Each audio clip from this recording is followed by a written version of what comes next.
أين هذا الحق؟ في زيه كام واحد في مصر؟ احنا عايزين نقول كلمة الحق، مش عايزين نقول كلام ملوش لازمة. بلاش. أين حقوق الشهداء من رجال القوات المسلحة ورجال قوات الشرطة في أحداث ثورة 25 يناير؟ سيبنا من القديم. القديم خلاص سيبناه، بس احنا بنذكر ان الذكرى تنفع المؤمنين، علشان حددت الشهداء واسر الشهداء في ايه؟ ده في 67 راح 36,000، بورسعيد لوحدها راح منها 13,000،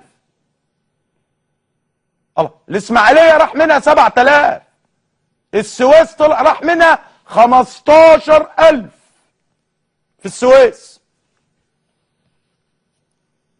في ايه؟ هو احنا نسينا القصه دي علشان كان اليهود اللي مموتين؟ اللي موتهم اليهود تتنسى ومحدش يتكلم فيه. اللي موتتهم اسرائيل محدش يتكلم فيه، لا اعلامي يتكلم عنها ولا حد يتكلم عنها ولا دياولو يتكلم عنها. انما ال 700 800 واحد، ال 1000 واحد، ال 1200 واحد، ونحط معاهم كمان ابنائنا اللي انا كل ما بفتكر الموضوع ببكي دم، الشباب اللي زي الورد اللي مات في احداث مباراة الاهلي والمصري، خليهم 1300.